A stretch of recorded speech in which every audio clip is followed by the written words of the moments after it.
M ಪ್ರವ್ರಜಂತಮನುಪೇತಮಪೇತಕೃತ್ಯಂ ದ್ವೈಪಾಯನೋ ವಿರಹಕಾತರ ಆಜುಹಾವ ಪುತ್ರ ಇತಿ ತನ್ಮಯತಯಾ ತರವೋಪಿ ನೇದುಃ ತಂ ಸರ್ವಭೂತಹೃದಯಂ ಮುನಿಮಾನತೋಸ್ಮಿ ಯಸ್ಯಾನುಭಾವಮಖಿಲಶ್ರುತಿಸಾರಮೇಕಂ ಅಧ್ಯಾತ್ಮದೀಪಮತಿತಿತೀರ್ಷತಾಂ ತಮೋಂಧಂ ಸಂಸಾರಿಣಾಂ ಕರುಣಯಾಃ ಪುರಾಣ ಗುಹ್ಯಂ ತಂ ವ್ಯಾಸಸೂನುಮುಪಯಾಮಿ ಗುರುಂ ಮುನೀನಾಂ ನಾರಾಯಣಂ ನಮಸ್ಕೃತ್ಯ ನರಂ ಚೈವ ನರೋತ್ತಮಂ ದೇವೀಂ ಸರಸ್ವತೀಂ ವ್ಯಾಸಂ ತತೋ ಗ್ರಂಥಮುದೀರಯೇ ಮಾತರ್ಮೇ ಮಾತರಿಷ್ವನ್ನ ಪಿತರತುಲಗುರೋ ಭ್ರಾತರಿಷ್ಟಾಪ್ತಬಂಧೋ ಸ್ವಾಮಿನ್ ಸರ್ವಾಂತರಾತ್ಮನ್ನ ಜರ ಜರಯಿತರ್ಜನ್ಮ ಮೃತ್ಯಾಮಯಾನಾಂ ಗೋವಿಂದೇ ದೇಹಿ ಭಕ್ತಿಂ ಭವತಿ ಚ ಭಗವನ್ನೂರ್ಜಿತಾಂ ನಿರ್ನಿಮಿತ್ತಾಂ ನಿರ್ವ್ಯಾಜಾಂ ನಿಶ್ಚಲಾಂ ಸದ್ಗುಣಗಣಬೃಹತೀಂ ಶಾಶ್ವತೀಂ ಆಶುದೇವಾಂ. ದೇವರು ಎರಡು ತರಹದ ನಾಮಗಳನ್ನು ಹೊತ್ತಿದ್ದಾನೆ. ಒಂದು ಅವತಾರದಲ್ಲಿ ಅಭಿವ್ಯಕ್ತ ಆಗುವ ಗುಣ ಇರುವ ನಾಮಗಳು, ಇನ್ನೊಂದು ಅವತಾರದಾಚೆಗೂ ಸಂಗತವಾದ ನಾಮಗಳು, ಮೂಲ ರೂಪಕ್ಕೂ ಸಂಗತವಾದ ನಾಮಗಳು. ಈ ಎಲ್ಲ ತರಹದ ನಾಮಗಳು ಅವನಿಗೆ ಇವೆ. ಆ ನಾಮ ಅಂತ ಹೆಸರು ಯಾಕೆ ಬಂತು ಅಂತ ಉಪನಿಷತ್ತು ಹೇಳುತ್ತೆ. ಮಾ ಅಂದರೆ ಜ್ಞಾನ, ಅಮ ಅಂದರೆ ಅಜ್ಞಾನ, ನಾಮ ಅಂತಂದರೆ ಅಜ್ಞಾನವನ್ನು ಹೋಗಲಾಡಿಸುವಂಥದ್ದು ಅಂತ ನಾಮ. ಹೆಸರು ಹೇಳಿದರೆ ಅದರ ಗುಣದ ಬೋಧೆಯಾಗಿ ಆ ಗುಣ ಯಾವ ವಸ್ತು ಹೊಂದಿದೆಯೋ ಆ ವಸ್ತು ಅದಕ್ಕೆ ಆ ಪ್ರತಿಪಾದ್ಯ, ಅದಕ್ಕೆ ಅದನ್ನು ನಾಮ ಅಂತ ಕರೀತಾರೆ. ಇದು ಪೂರ್ಣವಾಗಿ ಅನ್ವಿತವಾಗೋದು ನಾರಾಯಣನ ನಾಮದಲ್ಲಿ ಮಾತ್ರ. ಬೇರೆ ಎಲ್ಲಿಯೂ ಕೂಡ ಪೂರ್ಣವಾಗಿ ಗುಣ ಅನ್ವಿತ ಆಗೋದಿಲ್ಲ. ಏನು ಹೆಸರು ಇದೆ ಆ ಗುಣ ಪೂರ್ಣ ಅನ್ವಯ ಆಗೋಲ್ಲ. ನಮ್ಮೆಲ್ಲರ ನಾಮಗಳು ಪೂರ್ಣ ಅನ್ವಯ ಆಗೋದಿಲ್ಲ, ಅದು ಸಂಕೇತ. ಇದ್ದರೂ ಕೂಡ ಒಂದು ಸ್ವಲ್ಪ ಅನ್ವಿತ ಆಗತ್ತೆ. ಇವಾಗ ಸಮುದ್ರಕ್ಕೆ ರತ್ನಾಕರ ಅಂತ ಹೆಸರು ಉಂಟು, ರತ್ನ ಉಂಟು ಒಳಗಡೆ. ದೇವರಿಗೂ ಅದು ರತ್ನಾಕರವೇ ಎಲ್ಲ ರೀತಿಯಿಂದ, ಪೂರ್ಣವಾಗಿ ರತ್ನಾಕರ ಅವನು. ಹಾಗೆ ಈ ಹಿನ್ನೆಲೆಯಿಂದ ದೇವರ ನಾಮ ಅವತಾರ ರೂಪವನ್ನು ಮೀರಿ ಮೂಲ ರೂಪಕ್ಕೂ ಅನ್ವಿತವಾಗಿ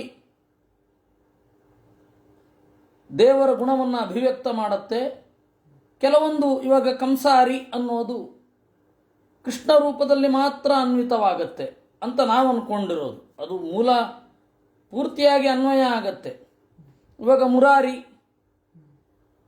ಮುರಾರಿ ಹೇಳಿದರೆ ಮುರನೆಂಬ ಅಸುರನನ್ನು ಕೊಂದವ ಅಂತ. ಈ ಮುರಾರಿ ಅಂತನ್ನುವ ನಾಮ ಕೇವಲ ಕೃಷ್ಣಾವತಾರ ಕಾಲದಲ್ಲಿ ನರಕಾಸುರನ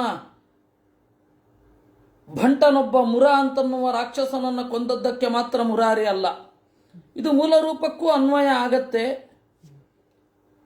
ದೇವರು ಈ ಎಲ್ಲ ಕೆಲಸಗಳನ್ನು ಮೂಲ ರೂಪದಲ್ಲೇ ಮಾಡಬಹುದಾದರೂ ಕೂಡ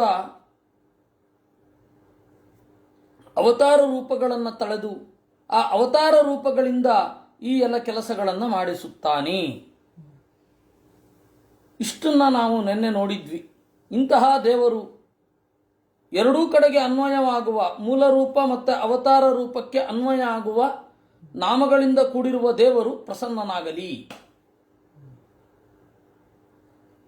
ಯಪ್ರಾಕೃತೈರ್ಜ್ಞಾನಪಥೈರ್ಜನಾನಾಂ ಯಥಾಶಯಂ ದೇಹಗತೋ ವಿಭಾತಿ ಯಥಾನಿಲಃ ಪಾರ್ಥಿವಮಾಶ್ರಿತೋ ಗುಣಂ ಸ ಈಶ್ವರಾನ್ಮೇ ಕುರುತಾನ್ಮನೋರಥಂ. ಯಹ ಪ್ರಾಕೃತೈಹಿ, ಈ ಲೋಕ ಬಹಳ ವಿಚಿತ್ರ, ಅನೇಕ ಜನರನ್ನು ಒಳಗೊಂಡಿದೆ. ಅದರಲ್ಲಿ ಪ್ರಾಕೃತರು, ಪ್ರಾಕೃತರು ಅಂತಂದರೆ ಪ್ರಕೃತಿ ಹೇಗೆ ಆಡಿಸತ್ತೋ ಹಾಗೆ ಇರುವವರು, ಪರಿಸರ ಹೇಗೆ ಇರುತ್ತೋ ಆ ರೀತಿ ಇರುವವರು, ಗುಣ ಯಾವ ರೀತಿ ಯಾವ ಗುಣ ಉದ್ರೇಕ ಆಗತ್ತೋ ಆ ಗುಣಕ್ಕೆ ಪಕ್ಕಾಗಿ ಇರುವವರು, ಇವರು ಪ್ರಾಕೃತರು. ಪ್ರಾಕೃತರಲ್ಲದವರು ಅಂತಂದರೆ ತಮ್ಮ ಪರಿಸರವನ್ನು ಮೀರಿ ಯೋಚನೆ ಮಾಡುವವರು, ಅವರು ಜ್ಞಾನಪಥೈಹಿ, ಜ್ಞಾನದ ದಾರಿಯಲ್ಲಿ ಸಾಗುವವರು.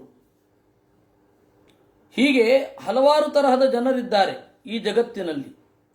ಒಂದು, ಪರಿಸರದಲ್ಲಿ ಇದ್ದದ್ದನ್ನು ಹೀರಿಕೊಂಡು ಅಂತೆಯೇ ತಮ್ಮ ಬಾಳ ದಾರಿಯಲ್ಲಿ ನಡೆಯುವವರು, ಅವರು ಪ್ರಾಕೃತರು. ಪರಿಸರದ ಆಚೆಗೆ ಸಾಗಿ ತಾವು ತಿಳಿದ ವಿಚಾರವನ್ನು ನಿರಂತರವಾಗಿ ಪರೀಕ್ಷೆ ಮಾಡುವವರು ಜ್ಞಾನಪಥರು, ಜ್ಞಾನದ ದಾರಿಯಲ್ಲಿ ತೊಡಗಿದವರು. ಇದರ ಬಗ್ಗೆ ಶಾಂತಿ ಪರ್ವದಲ್ಲಿ ಒಂದು ಮಾತು ಬರುತ್ತೆ ಮಹಾಭಾರತದಲ್ಲಿ. ಶಾಂತಿ ಪರ್ವ ಬಹಳ ಪ್ರಮೇಯಗಳನ್ನು ಒಳಗೊಂಡಿದೆ. ಆ ಶಾಂತಿ ಪರ್ವವನ್ನು ನಾವು ನೋಡುವಂತೆ ದೇವರು ಅನುಗ್ರಹ ಮಾಡಲಿ. ಅದರಲ್ಲಿ ಒಂದು ಮಾತು ಬರುತ್ತೆ, ತಾಪಸಾಶ್ರಮ ಜಾತ ಯೇ ತತ್ರೈವ ನಿಧನಂ ಗತಾಃ ತೇಷಾಂ ಅಲ್ಪತರೋ ಧರ್ಮ ಕಾಮಾನ್ ಅನುಪಭುಂಜತಾಂ ಅಂತ. ಯಾರು ಹುಟ್ಟಿದಂದಿನಿಂದಲೇ ತಾಪಸಾಶ್ರಮದಲ್ಲಿ ಇರ್ತಾರೆ ಅವರಿಗೆ ಸತ್ಕರ್ಮ ಮಾಡಿದರೂ ಕೂಡ ಪುಣ್ಯ ಕಡಿಮೆ ಅಂತೆ. ಕಾರಣ ಏನು ಅಂದರೆ ಕಾಮಾನ್ ಅನುಪಭುಂಜತಾಂ, ಪ್ರತಿರೋಧಿಯಾದ ಕಾಮವೇ ಗೊತ್ತಿಲ್ಲ ಅವರಿಗೆ. ಚಿಕ್ಕಂದಿನಿಂದ ಅದೊಂದರಲ್ಲೇ ಬೆಳೆದವುದು ಹೆಗ್ಗಳಿಕೆ ಅಲ್ಲ ಅಂತ ಹೇಳ್ತಾರೆ. ಸ್ವಲ್ಪವಾದರೂ ಹೊರಗಡೆ ಅಂದರೆ ಹೋಗಬೇಕು ಅಂತ ಅರ್ಥ ಅಲ್ಲ, ಇದ್ರೆ ಅದು ಒಳ್ಳೆದಿರತ್ತೆ. ಎಲ್ಲ ಆಯಾಮಗಳನ್ನು ನೋಡಿ ಇದನ್ನು ಅಪ್ಪಿಕೊಂಡವರು ಗ್ರೇಟು, ಅವರಿಗೆ ಹೆಚ್ಚು ಪುಣ್ಯ. ಕಾರಣ ಏನು ಅಂತಂದರೆ ಅವರಿಗೆ ಹೊರಗಡೆಯ ಜಗತ್ತಿನ ಪರಿಚಯ ಇರುತ್ತೆ, ಅವರಿಗೆ ಯಾರು ಅಂಕುಶ ಹಾಕುವವರಿಲ್ಲ. ಹಾಗಿದ್ದೂ ಇಲ್ಲಿಗೆ ಬರ್ತಾರೆ ಅಂತಂದರೆ ಅವರಿಗೆ ವಿಶೇಷ ಪುಣ್ಯ. ಯಾರಿಗೆ ಮೊದಲಿಂದ ಇರ್ತಾರೆ, ಮೊದಲಿಂದ ತಾಪಸಾಶ್ರಮದಲ್ಲೇ ಹುಟ್ಟಿ ತಾಪಸಾಶ್ರಮದಲ್ಲಿಯೇ ಬೆಳೆದು ಯಾರು ತಪಸ್ಸು ಮಾಡ್ತಾ ಇರ್ತಾರೆ ಅವ್ರಿಗಂತಹದ್ದಿಲ್ಲ. ಯಾಕೆಂದರೆ ವಿರೋಧಿಯಾದದ್ದರ ಪರಿಚಯವೇ ಇಲ್ಲ, ಆದ್ದರಿಂದಾಗಿ ಅಂತ. ಅಂದರೆ ಜ್ಞಾನಪಥರು ಅಂತಂದರೆ ಜ್ಞಾನದ ದಾರಿಯಲ್ಲಿ ಸಾಗುವವರು. ಅದನ್ನು ನೋಡಿ ಇನ್ನೊಂದು ವಿರೋಧಿಯಾದ ಕರ್ಮದಲ್ಲಿ ವಿರೋಧಿಯಾದ ಪರಿಸರದಲ್ಲಿ ಇದ್ದು ಇದನ್ನು ಒಪ್ಪಿ ಬರುವವರು ಮಿಗಿಲು. ಅಂಥವರು ಜ್ಞಾನಪಥರು. ಯಥಾಶಯಂ, ಅವರ ಇಬ್ಬರ ಮನಸ್ಸಿಗೆ ಅನುಗುಣವಾಗಿ ದೇಹಗತಃ, ದೇಹದಲ್ಲಿ ತೊಡಗಿ ವಿಭಾತಿ, ಹೊಳೆಯುತ್ತಾನೆ. ಅವರಿಗೆ ಯಾವ ರೀತಿ ಕಾಣಬೇಕೋ ಆ ರೀತಿ ಕಾಣುತ್ತಾನೆ. ಇಬ್ಬರೂ ಕೂಡ ದೇವರನ್ನು ಚಿಂತನೆ ಮಾಡ್ತಾರೆ, ಅವರವ್ರಿಗೆ ಅನುಗುಣವಾಗಿ ಅವರವರು ಚಿಂತನೆ ಮಾಡ್ತಾರೆ. ಹೇಗೆ? ಅದಕ್ಕೊಂದು ಉದಾಹರಣೆ ಅವರೇ ಕೊಡ್ತಾರೆ. ಯಥಾ ನಿಲಹ ಪಾರ್ಥಿವಮಾಶ್ರಿತೋ ಗುಣಂ. ಹೇಗೆ ಅನಿಲ ಗಾಳಿ ಪಾರ್ಥಿವಂ ಗುಣಂ ಆಶ್ರಿತ, ಭೂಮಿಯ ಗುಣ. ಹೂವು ಇದ್ದರೆ ಹೂಬನದಿಂದ ಹಾಸಿ ಬರುವ ಗಾಳಿ ಮೂಗಿಗೆ ಆನಂದವನ್ನು ಉಂಟು ಮಾಡುತ್ತೆ. ಕೊಚ್ಚೆಯ ಮೇಲೆ ಹಾದು ಬರುವ ಗಾಳಿ ಕಠಿಣವಾಗಿ ಇರುತ್ತೆ, ಮೂಗಿಗೆ ಕಷ್ಟವಾಗಿ ಇರ್ತದೆ. ಒಂದು ಪರಿಮಳ ಭರಿತವಾಗಿರುತ್ತೆ, ಇನ್ನೊಂದು ವಾಸನೆ ಭರಿತವಾಗಿ ಇರುತ್ತೆ. ಯಥಾ ಅನಿಲ ಪಾರ್ಥಿವಂ ಆಶ್ರಿತೋ ಗುಣಂ ವಿಭಾತಿ. ಕೆಟ್ಟ ಗಾಳಿ ಒಳ್ಳೆ ಗಾಳಿ, ಗಾಳಿಯಲ್ಲೇನು ಕೆಟ್ಟದ್ದು ಒಳ್ಳೆಯದು ಇಲ್ಲ, ಅದು ಯಾವ ಪ್ರದೇಶದ ಮೇಲೆ ಹಾಸಿ ಬಂದಿದೆ ಅನ್ನೋದನ್ನು ಕೂಡಿಕೊಂಡಿರ್ತದೆ. ದೇವರು ಹಾಗೆ ಸ ಈಶ್ವರೋ ಮೇ ಕುರುತಾನ್ ಮನೋರಥಂ. ಆ ರೀತಿ ಒಬ್ಬೊಬ್ಬರಿಗೆ ಒಂದೊಂದಾಗಿ ಕಾಣುವ ದೇವರು ನನ್ನ ಮನೋರಥವನ್ನು ಈಡೇರಿಸಲಿ. ಇದು ಏನು ಪ್ರಾರ್ಥನೆ ಇದು? ದೇವರು ಗಾಳಿ ಬೀಸಬೇಕಾದದ್ದು ಯಾರ್ದೋ ನಿಯತಿಯಿಂದ. ದೇವರು ಹಾಗೆ ದುಷ್ಟರನ್ನು ಆಶ್ರಯಿಸಿಕೊಂಡು ಬರಬೇಕಾದ್ರೆ ದೇವರು ದುಷ್ಟನಾಗಿರ್ತಾನ? ಸಜ್ಜನರಿಂದ ಗಮ್ಯನಾಗುವಾಗ ದೇವರು ಸುಖಕರನಾಗಿರ್ತಾನ? ಹೇಗೆ? ಅದಕ್ಕೆ ಆಚಾರ್ಯರು ಹೇಳಿದ್ರು, ಈ ದೃಷ್ಟಾಂತವನ್ನು ನೀವು ಹೀಗೆ ಅರ್ಥ ಮಾಡ್ಕೋಬೇಕು ಅಂತ. ನಾವು ಮೊದಲ ದೃಷ್ಟಾಂತ ಅರ್ಥ ಮಾಡ್ಕೊಂಡ್ವಲ್ಲ, ಗಾಳಿ ಯಾವ ಪ್ರದೇಶದ ಮೇಲೆ ಬೀಸುತ್ತೋ ಆ ಗುಣ ಗಾಳಿಯದ್ದು ಅಂತ. ಹಾಗಾದರೆ ದೇವರಿಗೆ ಗುಣ ಬದಲಾಗತ್ತಾ ಅಂತ ಪ್ರಶ್ನೆ. ಅದಕ್ಕೆ ಮಧ್ವಾಚಾರ್ಯರು ಹೇಳಿದ್ರು, ದೃಷ್ಟಾಂತವನ್ನು ಹಾಗೆ ಅರ್ಥೈಸಿಕೊಳ್ಳೋದಲ್ಲ, ಅದನ್ನು ಅರ್ಥೈಸಿಕೊಳ್ಬೇಕಾದದ್ದು ಹೀಗೆ ಅಂತ. ಹೇಗೆ ಅದು ನೋಡಿ. ಸ್ವದೇಹಸ್ಥಂ ಹರಿಂ ಪ್ರಾಹು ಅಧಮಾ ಜೀವಮೇವತು ಮಧ್ಯಮಾಶ್ಚಾಪ್ಯನಿರ್ಣೀತಂ ಜೀವಾದ್ ಭಿನ್ನಂ ಜನಾರ್ದನಂ. ತಮ್ಮ ದೇಹದ ಒಳಗಡೆ ಇರುವ ದೇವರನ್ನ ಅಧಮ ಅಂತ ಹೇಳಿ ಚಿಂತನೆ ಮಾಡ್ತಾರೆ ಅಸುರರು. ದೇವರು ಅಧಮ ಅಲ್ಲ, ಅವರು ಚಿಂತನೆ ಮಾಡೋ ರೀತಿಯಲ್ಲಿ ದೇವರು ಅಧಮ ಅಷ್ಟೆ. ಅದರಿಂದಾಗಿ ಗಾಳಿಯ ಗುಣವನ್ನು ಚಿಂತಿಸುವವರ ಮೇಲೆ ಅಂತ ಇಟ್ಕೊಳ್ಬೇಕು. ಗಾಳಿಯ ಗುಣ, ಗಾಳಿ ಒಂದು ಸ್ವಲ್ಪವಾದರೂ ಆ ಅಂಶವನ್ನು ಒಳಗೊಂಡಿರುತ್ತೆ ಅನ್ನುವ ಅಂಶವನ್ನು ಚಿಂತನೆ ಮಾಡಬಾರದು. ಮತ್ತೆ ಜನರು ಹಾಗೆ ಯೋಚನೆ ಮಾಡ್ತಾರೆ, ಗ್ರಹಿಸ್ತಾರೆ ಅನ್ನುವ ಅಂಶದಲ್ಲಿ ಅದನ್ನು ಸ್ವೀಕಾರ ಮಾಡಬೇಕು. ಒಂದು ಸೂಕ್ಷ್ಮ ಇದೆ ಅದು. ಗಾಳಿ ಕೆಟ್ಟ ಪ್ರದೇಶವನ್ನು ಹಾಸಿಕೊಂಡು ಬರುತ್ತೆ ಅಂದರೆ ಅದು ದುರ್ಗಂಧವೇ, ದುರ್ಗಂಧಯುಕ್ತ ವಾತವೇ, ಸ್ಟೇಲಿಯರ್. ಗಾಳಿ ಹೂಬನವನ್ನು ಹಾಸಿಕೊಂಡು ಬಂದರೆ ಅದು ಪರಿಮಳವೇ, ಪರಿಮಳಯುಕ್ತವಾದ ಗಾಳಿಯೇ. ಅಲ್ಲಿ ನೀವು ಈ ದೃಷ್ಟಾಂತವನ್ನು ಚಿಂತನೆ ಮಾಡಬಾರದು. ಅದನ್ನು ಗ್ರಹಿಸುವವರು ಗಾಳಿಯ ಬಗೆಗೆ ಒಂದು ಭಾವನೆ ತಳೀತಾರಲ್ಲ, ಹಾಗೆ ಗ್ರಹಿಸುವವರ ಹಿನ್ನೆಲೆಯಲ್ಲಿ ಕಾಣಬೇಕು. ಈ ಲೋಕದಲ್ಲಿ 3 ಜನ ಇದ್ದಾರೆ. ಅಧಮರೇನು ಮಾಡ್ತಾರೆ, ದೇವರನ್ನ ಜೀವ ಅಂತ ಚಿಂತನೆ ಮಾಡ್ತಾರೆ. ದೇವರಿಗೂ ನಮ್ಮಂತೆ ಬಯಕೆಗಳಿದೆ ಅಂತ ಅವರು ಫಸ್ಟ್ ಆಫ್ ಆಲ್ ದೇಹದ ಒಳಗಡೆ ಜೀವ ಇದ್ದಾನೆ, ದೇವರಿದ್ದಾನೆ, ಅವನು ಅಂತರ್ಯಾಮಿ ಅಂತ ಚಿಂತನೆ ಮಾಡೋದೇ ಇಲ್ಲ. ನಿಮಗೆ ಹೆಂಗೆ ಗೊತ್ತು ಅಂತರ್ಯಾಮಿ ಅಂತ ಚಿಂತನೆ ಮಾಡಲ್ಲ ಅಂದರೆ? ಭಾರತ ಬಿಟ್ಟು, ವಿಶೇಷತಃ ಈ ಬ್ರಹ್ಮಸೂತ್ರವನ್ನು ಆಳವಾಗಿ ಚಿಂತನೆ ಮಾಡಿದವರು ಬಿಟ್ಟು ಬೇರೆ ಯಾರೂ ಕೂಡ ಅಂತರ್ಯಾಮಿ ಅಂತ ಚಿಂತನೆ ಮಾಡೋಲ್ಲ ದೇವರನ್ನ. ಎಲ್ಲಿಯಾದರೂ ಅವನು ಮಾಡಿಸುತ್ತಾನೆ ಅನ್ನೋದಕ್ಕೆ ಬಹಳ ಸರಳವಾದ ಪದವೇ ಇಲ್ಲ ಭಾರತೀಯ ಭಾಷೆಯಲ್ಲಿ ಬಿಟ್ಟು. ಉಂಟಾ? ಇಲ್ಲ. ಭಾರತೀಯ ಭಾಷೆಯಲ್ಲಿ ನೋಡಿ, ಹಿಂದಿಯಲ್ಲಿ ಕರವಾಯ, ಮಾಡಿಸಿದ, ಕಿಯ ಮಾಡಿದ. ನಾವು ಆರಾಮಾಗಿ ಹೇಳ್ಬಿಡ್ತೀವಿ ಮಾಡಿಸಿದ, ಮಾಡಿದ. ಯಾಕೆಂದರೆ ಅಂತರ್ಯಾಮಿ ಅನ್ನೋ ಕಾನ್ಸೆಪ್ಟ್ ಇದೆ ನಮ್ಮಲ್ಲಿ. ಇದು ಅಲ್ಲಿಲ್ಲ, ಬೇರೆ ಕಡೆ ಇಲ್ಲ. ಈ ಹಿನ್ನೆಲೆಯಲ್ಲಿ ಅವರಿಗೆ ಅಂತರ್ಯಾಮಿತ್ವ ಅನ್ನುವ ಕಲ್ಪನೆ ಇಲ್ಲ ಅಂತನ್ನೋದು ಸಿದ್ಧ ಆಯಿತು. ಅಂದರೆ ಭಾಷೆಯ ಮೂಲಭೂತ ಸತ್ವ ಬರೋದೇ ತತ್ವಶಾಸ್ತ್ರದಿಂದ. ಯಾವುದೇ ಭಾಷೆಯಲ್ಲಿ ಅದು ಯಾವ ತತ್ವಶಾಸ್ತ್ರವನ್ನು ಒಳಗೊಂಡಿದೆ ಆ ಸಾರವನ್ನು ಹೀರಿಕೊಂಡು ವಾಕ್ಯಗಳ ಬಳಕೆ ಶುರುವಾಗುತ್ತೆ. ವಾಕ್ಯಗಳ ರಚನೆ, ಕ್ರಿಯಾಪದದ ಅಸ್ತಿತ್ವ, ಇದಕ್ಕೆಲ್ಲ ನಾವು ವ್ಯಾಕರಣ ಕಾರಣ ಅನ್ಕೋತೇವೆ. ವ್ಯಾಕರಣ ಕಾರಣ ಅಲ್ಲ, ತತ್ವಶಾಸ್ತ್ರ ಕಾರಣ. ಇದನ್ನು ನೆನಪಲ್ಲಿ ಇಟ್ಕೊಳ್ಬೇಕು. ನಮ್ಮ ಭಾಷೆ ರೂಪುಗೊಳ್ಳುವುದು ತತ್ವಶಾಸ್ತ್ರದ ಹಿನ್ನೆಲೆಯಲ್ಲಿಯೇ ವಿನಃ ವ್ಯಾಕರಣದಿಂದ ಅಲ್ಲ. ವ್ಯಾಕರಣ ಇರೋದು ನಿಯಮಗಳನ್ನು ರಕ್ಷಣೆ ಮಾಡಿ ಭಾಷೆಯನ್ನು ಉಳಿಸ್ಲಿಕ್ಕೆ. ಅದರಿಂದಾಗಿ ವ್ಯಾಕರಣ ಹೀಗಿರಬೇಕಾದ್ರೆ ಮೂಲ ನಿಯಮಗಳು, ಈ ಪ್ರಿನ್ಸಿಪಲ್ಸ್ ಈ ತರಹ ಇರಬೇಕು. ಪ್ರಿನ್ಸಿಪಲ್ಸ್ ಈ ರೀತಿ ಇರಬೇಕಾದ್ರೆ ಫಿಲಾಸಫಿ ಹೀಗಿರಬೇಕು. ಇದು ನಮಗೆ ಬೇಕಾದದ್ದು. ಅದರಿಂದಾಗಿ ತಮ್ಮ ಒಳಗಡೆ ಜೀವನನ್ನೇ ಚಿಂತನೆ, ದೇವರ ಇದ್ದಾನೆ ಅನ್ನೋದನ್ನೇ ಚಿಂತನೆ ಮಾಡಲ್ಲ. ಮಾಡಿದರೂ ಅವನು ನಮ್ಮ ತರಹದ್ದೇ ಆಸೆ, ಆಕಾಂಕ್ಷ ಮೊದಲಾದವುಗಳನ್ನು ಹೊಂದಿದ್ದಾನೆ ಇತ್ಯಾದಿಗಳನ್ನು ಯೋಚನೆ ಮಾಡ್ತಾರೆ. ದೇವರನ್ನ ಅಧಮ ಅಂತ ಚಿಂತನೆ ಮಾಡ್ತಾರವರು.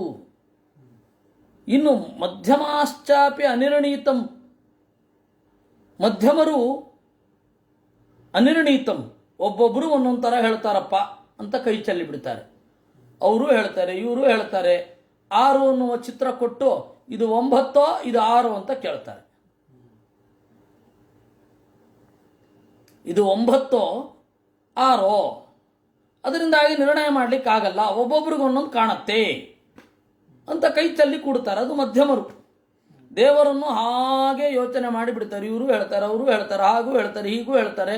ಒಬ್ಬೊಬ್ರಿಗೆ ಒಂದೊಂದು ಕಂಡಿದೆ, ಯಾವುದೂ ಇಲ್ಲ ಅಂತ ಹೇಳಲಿಕ್ಕಾಗಲ್ಲ. ನಿರವಕಾಶ ಪ್ರಮಾಣ ಅಂತ ಒಂದಿದೆ ಅನ್ನೋದೇ ಅದು ಗಮನದಲ್ಲಿ ಬಾರದೆ ಈ ವಾದಗಳನ್ನು ಅವರು ಮುಂದೆ ಇಡ್ತಾರೆ. ಅದರಿಂದಾಗಿ ಇರೋದು ಹೀಗೆ, ಅದು ಬುದ್ಧಿಮೋಹಕವಾದದ್ದು. ವಾದ ಮಾಡಬೇಕಾದ್ರೆ ಅದನ್ನು ಹೇಳಿದಾಗ ಚಂದ ಅಂತ ಕಾಣುತ್ತೆ, ಹೌದು ಎಲ್ಲವೂ ಎಲ್ಲ ಥರ ಕಾಣುತ್ತೆ, ಆದರೆ ವಸ್ತುತಃ ಹಾಗೇನಿರಲ್ಲ. ಅದೊಂದು ಒಂದು ಒಂದು ದೃಷ್ಟಾಂತದ ಮೇಲೆ ಯಾವತ್ತೂ ನೇಲಬಾರದು. ಇನ್ನು ಮಧ್ಯಮಾಶ್ಚಾಪಿ ಅನಿರ್ಣೀತಂ ನಿರ್ಣಯ ಮಾಡದೆ ಹಾಗೆ ಉಳಿಸಿಕೊಳ್ತಾರೆ. ಪೂರ್ಣಾನಂದಾದಿ ಗುಣಕಂ ಸರ್ವಜೀವ ವಿಲಕ್ಷಣಂ ಉತ್ತಮ. ಆದರೆ ಮಧ್ಯಮರು ಅಟ್ಲೀಸ್ಟ್ ದೇವರನ್ನ ಭಿನ್ನ ಅಂತ ಚಿಂತನೆ ಮಾಡ್ತಾರೆ. ಅನಿರ್ಣೀತ ನಮಗೆ ಗೊತ್ತಿಲ್ಲ, ಆದರೆ ಭಿನ್ನ ಅಂತ ಚಿಂತನೆ ಮಾಡ್ತಾರೆ. ಇನ್ನು ಜೀವರು ಐಕ್ಯ ಅಂತ ಹೇಳ್ತಾರಲ್ಲ, ನಾನು ಮತ್ತು ದೇವರು ಒಂದೇ.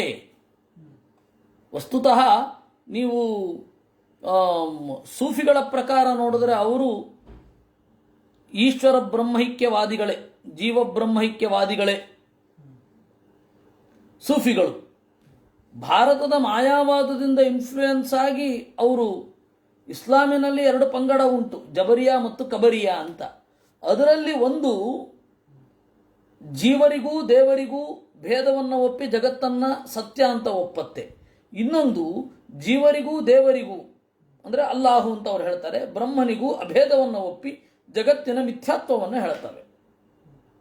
ಅದಕ್ಕೆ ಆಚಾರ್ಯರು ಹೇಳಿದ್ರು ಅನಾದಿ ಕಾಲತೋ ವೃತ್ತಾಹ ಅಂತ. ಈ ಮಧ್ಯಮರಿದ್ದಾರಲ್ಲ ಅವರು ವಿಲಕ್ಷಣ ಅಂತಾರೆ, ಆದರೆ ನಿರ್ಣಯ ಮಾಡಲಿಕ್ಕಾಗಲ್ಲ ಅಂತಾರೆ. ಅವರೇ ಎಷ್ಟೋ ಬೆಟರ್, ಅಟ್ಲೀಸ್ಟ್ ಭೇದವನ್ನು ಗ್ರಹಿಸಿದ್ದಾರೆ. ಇನ್ನು ಪೂರ್ಣಾನಂದಾದಿ ಗುಣಗಳಿರುವ ಸರ್ವಜೀವ ವಿಲಕ್ಷಣನಾಗಿ ಉತ್ತಮರು ದೇವರನ್ನ ಗ್ರಹಿಸುತ್ತಾರೆ. ಬುದ್ಧಿ ಶುದ್ಧ್ಯನುಸಾರೇಣ ಯಥಾ ಪ್ರಾಣಂ ಚರೀರಗಂ. ಈ ಯಥಾನಿಲ ಪಾರ್ಥಿವಮಾಶ್ರಿತ ಅಂತ ಇದೆ. ನಾವು ಒಂದು ಅರ್ಥವನ್ನು ಯೋಚನೆ ಮಾಡಿದೆವು. ಏನು? ಮೊದಲ ಭಾಷ್ಯವನ್ನು ನೋಡುವ ಮೊದಲು ಹೇಗೆ ಯೋಚನೆ ಮಾಡಿದೆವು? ಹೂಬನದ ಮೇಲೆ ಬೀಸಿ ಬಂದ ಗಾಳಿ ಅದು ಹೇಗೆ ಅಂತ ಒಂದು. ಆಮೇಲೆ ಭಾಷ್ಯ ನೋಡಿದ ಮೇಲೆ ಇಲ್ಲ ಅಂದುಕೊಳ್ಳೋ ಜನರ ಮೇಲೆ ಈ ದೃಷ್ಟಾಂತದ ಒತ್ತು ಇದೆ ಅಂತ. ಆಚಾರ್ಯರು ಈ ದೃಷ್ಟಾಂತವನ್ನು ಇನ್ನೂ ಆಳಕ್ಕೆ ತಗೊಂಡು ಹೋಗ್ತಾರೆ. ಬುದ್ಧಿ ಶುದ್ಧಿಗೆ ಅನುಗುಣವಾಗಿ ಶರೀರದಲ್ಲಿ ಓಡಾಡುವ ಪ್ರಾಣನನ್ನ ಉಸಿರು ಅಂತ ಮಾತ್ರ ಒಬ್ಬರು ಗುರುತಿಸ್ತಾರೆ. ಅನಿರ್ಣೀತಂಚ ಮಧ್ಯಮರು ಇಲ್ಲ, ಅದೇನು ಅಂತ ಗೊತ್ತಿಲ್ಲ. ಕೆಲವರು ಶ್ವಾಸ ಅಂತಂದರೆ ಮುಖ್ಯ ಪ್ರಾಣ ಅಂತಾರೆ, ಕೆಲವರು ಕೇವಲ ಗಾಳಿ ಅಂತಾರೆ, ಏನು ಅಂತ ಗೊತ್ತಿಲ್ಲ. ಎರಡೂ ಕೂಡ ಹೌದು ಅಂತ ಅನ್ನಿಸುತ್ತೆ ಆಯಾ ವಾದ ಕೇಳಿದಾಗ. ದೇವದೇವೇಶ್ವರಂ ಸೂತ್ರಂ ಆನಂದಂ ಪ್ರಾಣವೇದಿನಃ ಇತಿ. ಪ್ರಾಣತತ್ವವನ್ನು ಅರಿತವರು ಇಲ್ಲ, ಈ ಉಸಿರಾಡಿಸುವವನು ಒಬ್ಬ ಮುಖ್ಯ ಪ್ರಾಣ, ಹೊರಗಡೆ ಹರಿಯುವ ಗಾಳಿ ಬೇರೆ, ಉಸಿರಾಗಿ ಮುಖದಲ್ಲಿ ಇದ್ದು ಮುಖ್ಯನಾಗುವ ಪ್ರಾಣ ಬೇರೆ ಅಂತ ಹೇಳಿ ಅವನನ್ನು ಮುಖ್ಯ ಪ್ರಾಣ ಅಂತ ಚಿಂತನೆ ಮಾಡ್ತಾರೆ. ನೋಡಿ ಈಗ ಹೇಗಾಯಿತು? ದೇವರನ್ನ 3 ಜನ 3 ತರಹ ಯೋಚನೆ ಮಾಡುತ್ತಾರೆ. ದೇಹವನ್ನು ಆಶ್ರಯಿಸಿದ ಗಾಳಿಯನ್ನ ಒಬ್ಬೊಬ್ಬರು ಒಂದೊಂದು ರೀತಿ ಯೋಚನೆ ಮಾಡೋ ಹಾಗೆ ಅಂತ ಬಹಳ ಸುಂದರವಾದ ವಿವರಣೆ ಆಗಿ ಹೋಯಿತು. ಎಷ್ಟು ಚಂದ! ಆಚಾರ್ಯರು ಈ ತರ ಬಿಡಿಸದೆ ಹೋದ್ರೆ ನಮಗೆ ಅಪ್ರಾಣೆ ಅರ್ಥ ಆಗ್ತಾ ಇರಲಿಲ್ಲ. ಹೇಳಿ, ಆಚಾರ್ಯರಿಲ್ಲದಿದ್ದರೆ ಈ ಅರ್ಥ ಆಗ್ತಾ ಇತ್ತ ಹೇಳಿ ನಮಗೆ. ಉಪನಿಷತ್ತಿಗೆ ಅನ್ವಯಿಸುವಂತಹ ಮಾತು ಇದು. ಈ ರೀತಿ ದೇವರನ್ನ 3 ಜನ 3 ತರಹ ಯೋಚನೆ ಮಾಡ್ತಾರೆ. ಮೂಗಿನಿಂದ ಹೊರಬರುವ ಗಾಳಿಯನ್ನ 3 ಜನ 3 ರೀತಿ ಯೋಚನೆ ಮಾಡಿದ ಹಾಗೆ. ಈ ತರಹದ ಥರಥರದ ವಿಕಲ್ಪಗಳಿಗೆ ಒಳಗಾದ ದೇವರು ನನ್ನನ್ನು ಕುರಿತು ಪ್ರಸನ್ನನಾಗಲಿ ಅಂತ ದಕ್ಷ ಪ್ರಜಾಪತಿ ಸ್ತೋತ್ರ ಮಾಡಿದ. ಶ್ರೀ ಶುಕೌವಾಚ ಇತಿ ಸ್ತುತಃ ಸಂಸ್ತುವತಃ ಸ ತಸ್ಮಿನ್ ಅಘಮರ್ಷಣೆ ಪ್ರಾದುರಾಸೀತ್ ಕುರುಶ್ರೇಷ್ಠ ಭಗವಾನ್ ಭಕ್ತವತ್ಸಲಃ. ಈ ರೀತಿಯಾಗಿ ದೇವರನ್ನ ಸ್ತೋತ್ರ ಮಾಡ್ತಾ ಮಾಡ್ತಾ ಮಾಡ್ತಾ ಅಘಮರ್ಷಣೆ ಅವನ ಪಾಪ ಪರಿಹಾರ ಆದ ಮೇಲೆ ಪರಮಾತ್ಮ ಅವನೆದುರುಗಡೆ ಕಾಣಿಸಿಕೊಂಡ. ಅಂದರೆ ಸ್ತೋತ್ರ ಮಾಡ್ತಾ ಮಾಡ್ತಾ ಮಾಡ್ತಾ ಮಾಡ್ತಾ ಎಷ್ಟೋ ಕಾಲ ಆಗಿ ಪಾಪ ಕ್ರಮೇಣ ಪರಿಹಾರ ಆಗಿ ಅವನು ತೋರಿಕೊಂಡದ್ದು ಅಂತ. ಮಾಡ್ಕೊಂಡು ಕೂಡಲೇ ಧುಕ್ ಅಂತ ಬಂದ್ಬಿಡ್ಲಿಲ್ಲ. ಕೃತಪಾದಸ್ಸು ಪರಣಾಂಸೆ ಪ್ರಲಂಬಾಷ್ಟ ಮಹಾಭುಜ ಶಂಖಚಕ್ರಾಸಿ ಚರ್ಮೇಶು ಧನುಷ್ಪಾಶ ಗದಾಧರ. ದೇವರು ಹೆಂಗೆ ಕಂಡ ದಕ್ಷ ಪ್ರಜಾಪತಿಗೆ? ಕೃತಪಾದಸ್ಸು ಪರಣಾಂಸೆ, ಗರುಡನ ಹೆಗಲ ಮೇಲೆ ಕುಳಿತಿದ್ದಾನೆ. ಉದ್ದವಾದ ಉರುಟಾದ 8 ತೋಳುಗಳನ್ನು ಹೊಂದಿದ್ದಾನೆ. ಶಂಖಚಕ್ರಾಸಿ ಚರ್ಮೇಶು, ಶಂಖ, ಚಕ್ರ, ಗುರಾಣಿ, ಕತ್ತಿ, ಬಿಲ್ಲು, ಬಾಣ, ಹಗ್ಗ, ಗದೆ, ಈ 8 ಆಯುಧಗಳನ್ನು ಹಿಡಿದುಕೊಂಡಿದ್ದಾನೆ.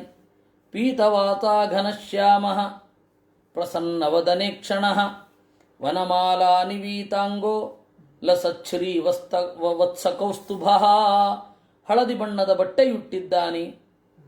ಮೋಡದಂತೆ ನೀಲಿ ಬಣ್ಣದವ, ಮುಗುಳು ನೆಗೆಯಿಂದ ಕೂಡಿರುವ ಕಣ್ಣು ಮತ್ತೆ ಮೋರೆಯವ. ವನಮಾಲಾ ನಿವೀತಾಂಗ, ಕಾಡು ಹೂಗಳ ಮಾಲೆ ಕೆಳಗಡೆ ಇಳಿಬಿದ್ದಿದೆ. ಲಸಚ್ಛ್ರೀ ವತ್ಸಕೌಸ್ತುಭ, ಲಕ್ಷ್ಮಿಯ ಚಿಹ್ನೆಯಾದ ಕೌಸ್ತುಭ ದೇವರ ಎದೆಯ ಮೇಲಿದೆ. ಮಹಾಕಿರೀಟ ಕಟಕ ಸ್ಫುರನ್ ಮಕರ ಕುಂಡಲ ಕಾಂಚಂಗುಲೀಯ ವಲಯ ನೂಪುರಾಂಗದ ಭೂಷಿತ. ಒಳ್ಳೆಯ ಕಿರೀಟ, ಕಟಕ, ಅವನ ಬಳೆ, ಸ್ಫುರನ್ಮಕರ ಕುಂಡಲ, ಮೀನಿನ ಆಕಾರದಲ್ಲಿರುವ ಕಿವಿಯೋಲೆ, ಕಾಂಚಂಗುಲೀಯ ವಲಯ ನೂಪುರಾಂಗದ ಭೂಷಿತ, ಬಂಗಾರದ ಡಾಬು, ಕಾಲುಂಗುರ, ಅಂಗುಲೀಯ, ಅದು ಪಾದಾಂಗುಲೀಯ ಅಂತಾರೆ. ಅಂಗುಲೀಯ ಅಂತಂದರೆ ಉಂಗುರಗಳು. ಆಮೇಲೆ ನೂಪುರ, ಕಾಲ್ಗೆಜ್ಜೆ, ಅಂಗದ, ತೋಳಬಂದಿ, ಇವುಗಳಿಂದ ಕೂಡಿದ್ದಾನೆ. ತ್ರೈಲೋಕ್ಯ ಮೋಹನಂ ರೂಪಂ ಬಿಭ್ರತ್ರಿಭುವನೇಶ್ವರ ವೃತೋ ನಾರದ ನಂದಾದ್ಯೈ ಪಾರ್ಷದೈಸ್ಸುರಯೂಥಪೈ. 3 ಲೋಕವೂ ಕೂಡ ಮೋಹಿಸುವಂತಹ ರೂಪ. 3 ಲೋಕದ ಒಡೆಯ ನಾರದ ಮೊದಲಾದ ಋಷಿಗಳಿಂದಲೂ, ನಂದ, ಸುನಂದ, ಚಂಡ, ಪ್ರಚಂಡ, ಕುಮುದ, ಕುಮುದಾಕ್ಷ, ಜಯ, ವಿಜಯರೆಂಬ 8 ದ್ವಾರಪಾಲಕರಿಂದಲೂ, ಸುರಯೂಥಪೈಹಿ ಪ್ರಮುಖ ದೇವತೆಗಳಿಂದಲೂ ಕೂಡಿದ್ದಾನೆ. ಸ್ತೂಯಮಾನೋನುಗಾಯದ್ಭಿಃ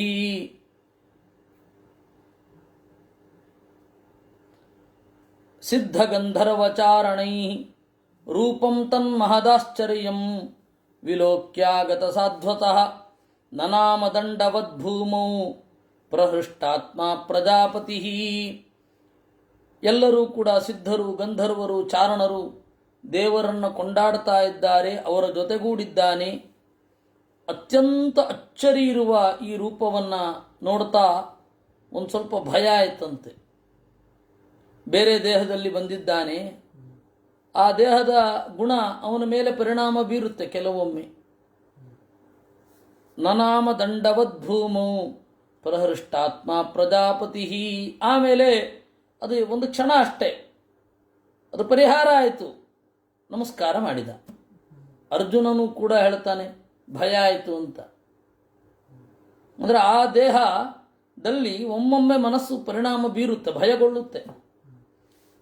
ನ ಕಿಂಚನೋದೀರಯಿತುಂ ಅಶಕತ್ತೀವ್ರಯಾ ಮುದ ಆಪೂರಿತ ಮನೋದ್ವಾರ ಹರದಿನ್ಯ ಇವ ನಿರ್ಜರೈಹಿ. ಏನನ್ನೂ ಹೇಳಲಿಕ್ಕೆ ಆಗಲಿಲ್ಲ, ಸಂತೋಷ ಎಲ್ಲ ಕಡೆಯಿಂದ ತುಂಬಿಬಿಟ್ಟಿದೆ. ತಂ ತಥಾವನತಂ ಭಕ್ತಂ ಪ್ರಜಾಕಾಮಂ ಪ್ರಜಾಪತಿಂ ಚಿತ್ತಜ್ಞ ಸರ್ವಭೂತಾನಾಂ ಇದಮಾಹ ಜನಾರ್ದನಃ. ಈ ರೀತಿಯಾಗಿ ಬಾಗಿರುವ ಒಳ್ಳೆಯ ಮಕ್ಕಳು ಬೇಕು. ಪ್ರಜಾಕಾಮಂ, ಪ್ರಜಾ ಅಂತ ಹೇಳಿದ್ರೇನೆ ಪ್ರಕರ್ಷೇಣ ಜಾನಂತಿ ಅಂತ, ಚೆನ್ನಾಗಿ ಅರಿತವರು. ಪ್ರಜಾ ಅಂತಂದರೆ ಚೆನ್ನಾಗಿ ಅರಿತ, ಅಂದರೆ ಜ್ಞಾನಿಗಳಾದ ಮಕ್ಕಳನ್ನು ಅವನು ಕೇಳಿದ್ದು. ಅದು ದೇವರಿಗೆ ಗೊತ್ತಾಗದೇ ಇರುತ್ತಾ? ಚಿತ್ತಜ್ಞ ಸರ್ವಭೂತಾನಾಂ, ಎಲ್ಲರ ಮನಸ್ಸನ್ನು ಅರಿತವ. ಹೀಗೆ ನುಡಿದ. ಶ್ರೀ ಭಗವಾನುವಾಚ ಪ್ರಾಚೇತಸ ಮಹಾಭಾಗ ಸಂಸಿದ್ಧಸ್ತಪಸಾ ಭವಾನ್ ಯಶ್ರದ್ಧಯಾ ಮತ್ಪರಯಾ ಮಯಿ ಭಾವಂ ಪರಂ ಗತಃ. ಓ ಪ್ರಚೇತಸರ ಮಗನೇ, ಹಿರಿದಾದ ಭಾಗ್ಯದವನೇ, ನೀನು ತಪಸ್ಸಿನಿಂದ ಸಿದ್ಧನಾಗಿದ್ದೀಯಾ. ನನ್ನಲ್ಲಿ ಇಟ್ಟ ಶ್ರದ್ಧೆಯಿಂದ ನನ್ನಂತೆ ಆಗುವೆ ಮುಂದೆ. ಪ್ರೀತೋ ಹಂತೆ ಪ್ರಜಾನಾಥ ಯತ್ತೇ ಸ್ಯಾದ್ ಬ್ರಹ್ಮಣಂ ತಪಃ ಮಮೈತ ಕಾಮೋ ಭೂತಾನಾಂ ಯದ್ಭೂಯಾಸುರ್ವಿಭೂತಯಃ. ಅಹಂತೆ ಪ್ರೀತಃ, ನಾನು ನಿನ್ನಲ್ಲಿ ನನಗೆ ಸಂತೋಷವಿದೆ. ನಿನ್ನ ತಪಸ್ಸು ಸಾರ್ಥಕವಾಗತ್ತೆ. ಪ್ರಜೆಗಳನ್ನು ನೀನು ಮುಂದೆ ಬೆಳೆಸುತ್ತೀಯ. ಮಮೈಷ ಕಾಮಃ, ನನ್ನ ಬಯಕೆ ಅದು. ನನ್ನ ಬಯಕೆಯನ್ನೇ ನೀನು ಪ್ರಾರ್ಥನೆ ಮಾಡಿಕೊಂಡಿದ್ದೀಯ ಮನಸ್ಸಿನಲ್ಲಿ. ಯದ್ಭೂಯಾಸುರ್ವಿಭೂತಯಃ, ನನ್ನ ಅನುಗ್ರಹದಿಂದ ನಿನ್ನ ವಂಶದಲ್ಲಿ ನನ್ನ ವಿಶೇಷ ಅನುಗ್ರಹ ಪಾತ್ರರು ಬರ್ತಾರೆ. ಬ್ರಹ್ಮ ಭವೋ ಭವಂತಶ್ಚ ಮನವೋ ವಿಬುಧೇಶ್ವರಾಃ ವಿಭೂತಯೋ ಮಮ ಹ್ಯೇತಾಃ ಭೂತಾನಾಂ ಭೂತಿಹೇತವಃ. ಬ್ರಹ್ಮ, ಸದಾಶಿವ, ಮನುಗಳು, ಎಲ್ಲ ದೇವತೆಗಳು, ಪ್ರಜಾಪತಿಗಳು ಎಲ್ಲರೂ ಮಮ ವಿಭೂತಯ, ನನ್ನ ಸನ್ನಿಧಾನ ಪಾತ್ರರು. ವಿಭೂತಿ ಅನ್ನೋದಕ್ಕೆ ಹೇಳ್ತಾರೆ ವಿಶೇಷ ವ್ಯಕ್ತಿ ಪಾತ್ರತ್ವಾತ್ ಬ್ರಹ್ಮಾದ್ಯಾಸ್ತು ವಿಭೂತಯ. ವಿಶೇಷವಾದ ಅಭಿವ್ಯಕ್ತಿ ಆಗತ್ತೆ ದೇವರ ಶಕ್ತಿಯದ್ದು. ಯಾರಲ್ಲಿ ದೇವರ ವಿಶೇಷ ಶಕ್ತಿ ಅಭಿವ್ಯಕ್ತವಾಗತ್ತೋ ಅವರು ವಿಭೂತಿ. ತದಂತರ್ಯಾಮಿಣಶ್ಚೈವ, ಮತ್ತೆ ಅವರ ಅಂತರ್ಯಾಮಿಯಾಗಿ ದೇವರ ಆ ಹೆಸರಿನ ರೂಪ ಇರುತ್ತೆ. ದಕ್ಷನಲ್ಲಿ ದಕ್ಷನೆಂಬ ಹೆಸರಿನ ಪರಮಾತ್ಮನ ರೂಪ ಇರುತ್ತೆ.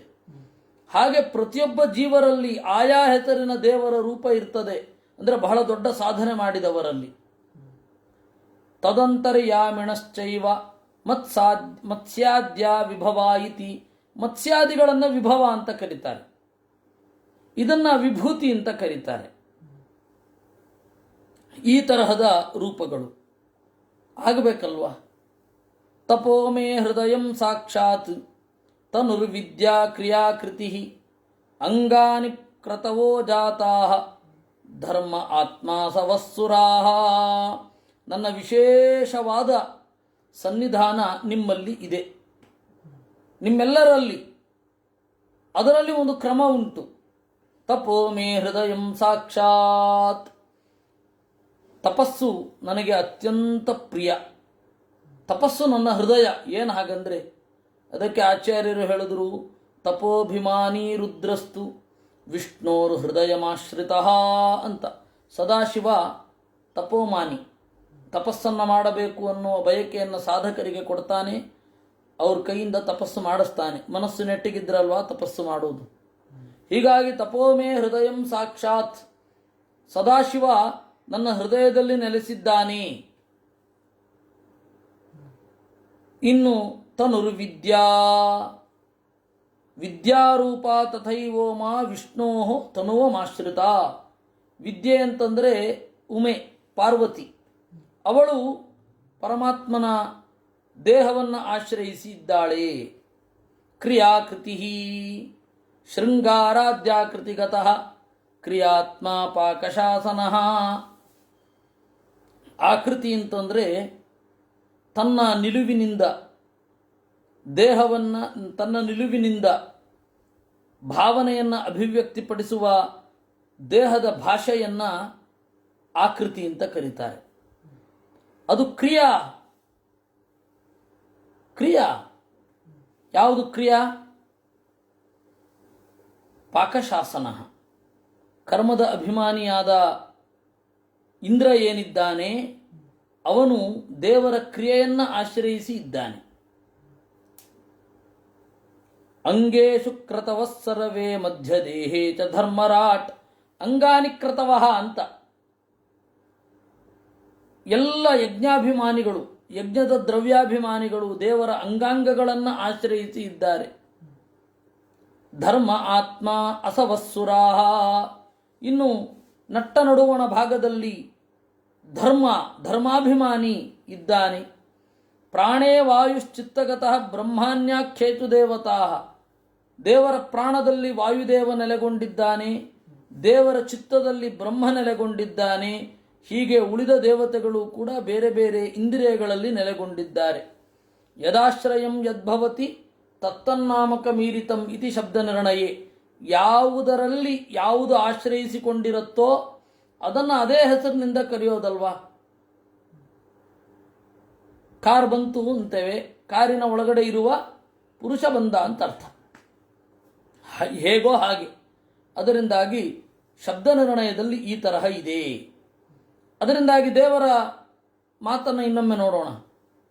ದಕ್ಷ, ಎಲ್ಲ ದೇವತೆಗಳು ನನ್ನನ್ನು ಆಶ್ರಯಿಸಿಕೊಂಡಿದ್ದಾರೆ. ನನ್ನ ರೂಪವನ್ನು ಉಪಾಸನೆ ಮಾಡಿಕೊಂಡು ನನ್ನ ರೂಪದ ಒಂದೊಂದು ಭಾಗಗಳಲ್ಲಿ ನೆಲೆಗೊಂಡು ಆಯಾ ಕೆಲಸವನ್ನು ಜಗತ್ತಿಗೆ ಮಾಡಿಸ್ತಾರೆ.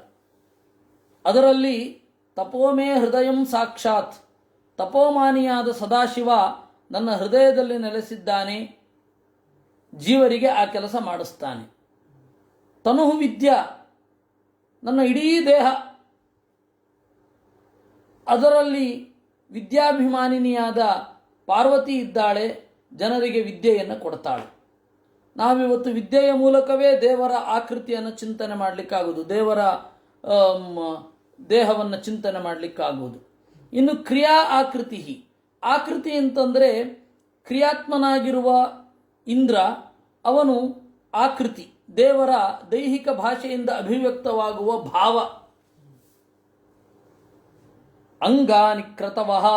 ಇನ್ನು ಎಲ್ಲ ಯಜ್ಞಾಭಿಮಾನಿಗಳು ದೇವರ ಅಂಗಾಂಗಗಳಲ್ಲಿ ಇದ್ದಾರೆ. ಅಲ್ಲಿ ವಿಶೇಷ ಅಂತ ಹೇಳಿದ್ರೆ ಮುಖ್ಯ ಪ್ರಾಣನಲ್ಲಿ ಇದ್ದಾನೆ.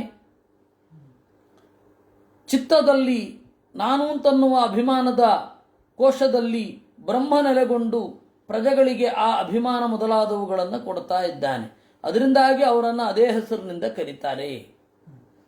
ಅಹಮೇ ವೇದ ಮಾಸಾಗ್ರೇ ನಾಣ್ಯತ್ ಕಿಂಚಾಂತರಾ ಬಹಿಃ ಸಜ್ಞಾನ ಮಾತ್ರಮವ್ಯಕ್ತಂ ಪ್ರಸುಪ್ತಮಿವ ಸರ್ವತಃ. ಅಹಮೇವ ಇದಂ ಅಗ್ರೇ ಆಸಂ. ನಾನೊಬ್ಬನೇ ಇದ್ದದ್ದು. ಈ ಪ್ರಪಂಚ ಈ ತರಹದ ರೂಪವನ್ನು ಪಡೆಯುವ ಮೊದಲು ನಾನೊಬ್ಬನೇ ಇದ್ದದ್ದು. ಅಹಮೇವ ಇದಂ ಆಸ ಅಗ್ರೇ. ನನ್ನ ರೂಪ ಸಜ್ಞಾನ ಮಾತ್ರಂ. ನೀನು ಅದನ್ನು ಈಗಾಗಲೇ ತಪಸ್ಸಿನಿಂದ ನೋಡಿದ್ದೀಯ. ಜ್ಞಾನಾನಂದಾತ್ಮಕವಾದ ಅವ್ಯಕ್ತಂ, ಯಾರೂ ಪೂರ್ಣವಾಗಿ ತಿಳಿಯಲಾರದ ಏನು ರೂಪವನ್ನು ನೀನು ನೋಡಿದ್ದೀಯ, ಅದೇ ರೂಪದಿಂದ ನಾನು ಮೊದಲೂ ಇದ್ದೆ. ರೂಪವನ್ನು ಹೊರಗಡೆಯಿಂದ ಪಡೆದದ್ದಲ್ಲ. ಈ ರೂಪಕ್ಕೂ ನನಗೂ ಭೇದ ಇಲ್ಲ. ಅಹಮೇವ ಇದಂ ಆಸ ಅಗ್ರೇ ನಾನ್ಯತ್ ಕಿಂಚಾಂತರಾ ಬಹಿಃ. ಒಳಗಡೆ ಹೊರಗಡೆ ಯಾವುದೂ ಇಲ್ಲ. ನನ್ನ ಅಂತರ್ಯಾಮಿಯಾಗಿ ಇಲ್ಲ. ನನ್ನನ್ನು ಹೊರಗಡೆ ನಿಯಮನ ಮಾಡುವವರು ಯಾರೂ ಇಲ್ಲ. ನಾನ್ಯತ್ ಕಿಂಚಾಂತರಾ ಬಹಿಃ ಸಜ್ಞಾನ ಮಾತ್ರ ಅವ್ಯಕ್ತಂ ಪ್ರಸುಪ್ತಮಿವ ಸರ್ವತಃ. ಆದರೆ ಯಾರಿಗೂ ಗೊತ್ತಾಗದಂತೆ ನಾನಿದ್ದೇನೆ, ಎಲ್ಲೆಡೆ ಇದ್ದೇನೆ. ಪ್ರಸುಪ್ತಮಿವ, ಯಾರ ಗಮನದಲ್ಲಿಯೂ ನಾನಿಲ್ಲ.